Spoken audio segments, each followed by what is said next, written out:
You wouldn't survive a week on the Oregon Trail, boring history for sleep. It's spring 1846, and you're in Independence, Missouri, ready to chase dreams of fertile Oregon land. Your wagon's packed with flour, bacon, and a porcelain doll your daughter loves.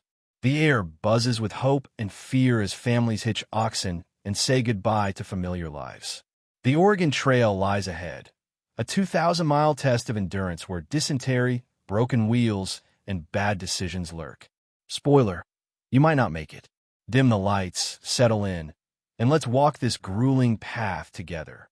You leave behind a modest farmhouse, debts, and dry fields, driven by whispers of a better life. Your wagon, canvas stretched over wooden bows, holds essentials, barrels of beans, a skillet, a rifle, and that doll. The oxen, snorting beasts with ancient eyes, are your lifeline, slow but steady.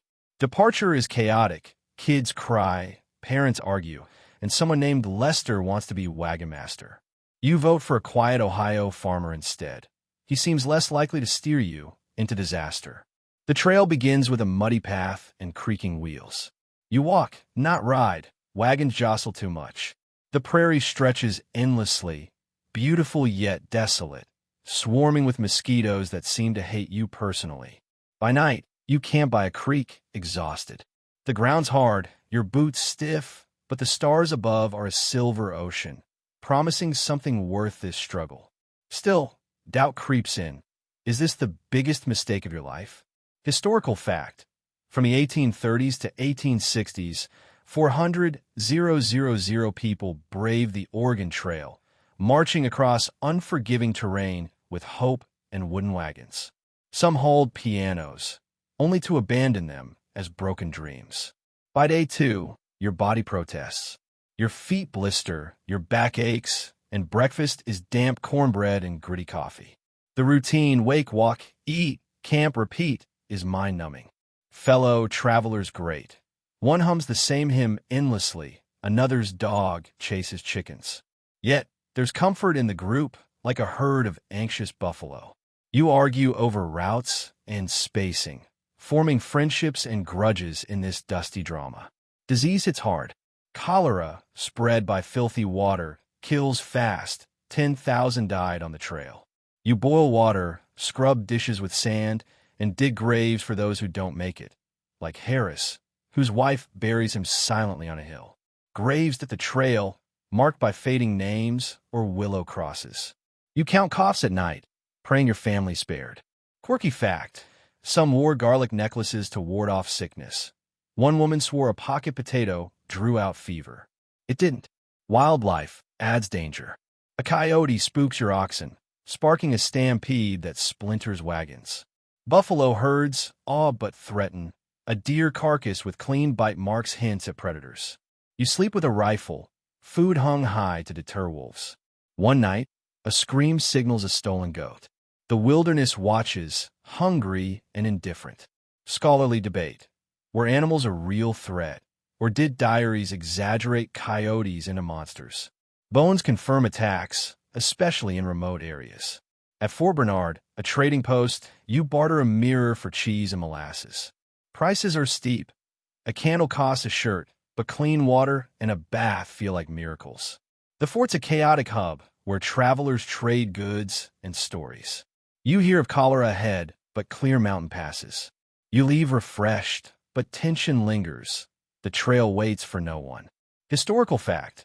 Forts like Kearney and Laramie were vital, offering supplies at often exorbitant prices, balancing survival and exploitation. The Rockies loom, jagged and cold. Narrow paths and icy rain test your wagon's flimsy frame. Wheels snap on rocks. You patch them with rope and hope. River crossings are worse. Fording a rushing river, your wagon tilts, water soaking your flour and Bible. Another wagon flips, losing everything.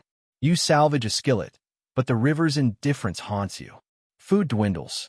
Flour turns buggy, bacon rancid. You forage bitter greens and savor rare venison from a lucky hunt. Hunger's a constant shadow. You lie to your kids, saying you've eaten. A neighbor shares jerky, a quiet act of kindness.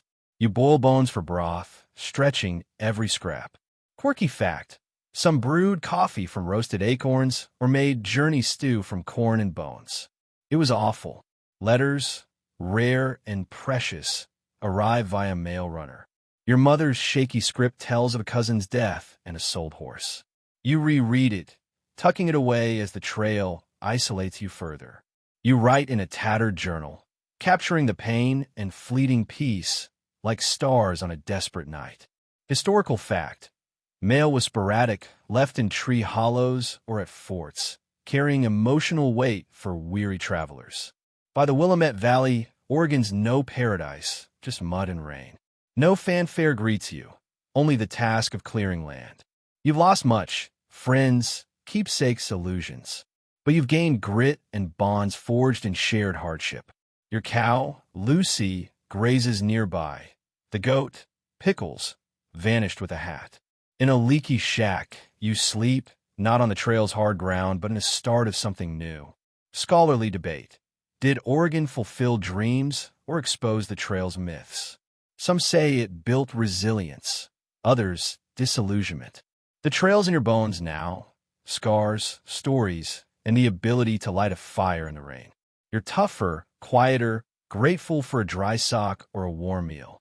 Tomorrow, you'll build, plant, endure. Tonight, under Oregon's pines, you rest, the trail behind you, its lessons forever yours.